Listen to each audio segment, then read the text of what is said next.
Flashback 20 ans avant, à l'époque, tu t'occupes des Daft Punk. Tu m'attrapes dans la rue, tu me dis, il faut que je te fasse écouter un truc.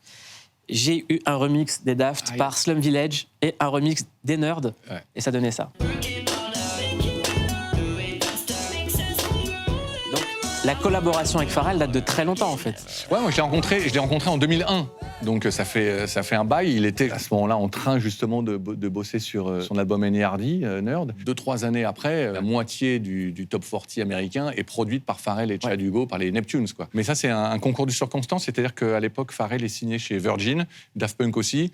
Et moi, il y a le boss de Virgin US à l'époque qui nous donne le disque. Tiens, il y a un producteur de rap qui a envie de faire un peu autre chose. Ça s'appelle N.E.R.D. Avec Thomas Guiman, on tombe amoureux tout de suite de Nerd. On fait la liaison. Ah, mais c'est lui qui a fait Super Tuck de Noriega, c'est lui qui a fait ceci. Tu te dis, tiens, OK, ils sont en train de réinventer la pop, et 2 ans après, ils font Nelly, Justin Timberlake et compagnie. Mais moi, je le rencontre là aussi un peu au Toupet. Je suis à New York avec DJ Mehdi, d'ailleurs. Je trouve l'adresse du studio, une bonne connexion. Je frappe à la porte et je rencontre Pharrell. Et je lui dis, voilà, je m'occupe d'un groupe français, ça s'appelle Daft Punk, donc il ne connaît pas. Et je lui fais écouter. Le meilleur des trucs, c'est que je lui fais écouter Harder, Better, Faster, Stronger. Il tombe de sa chaise.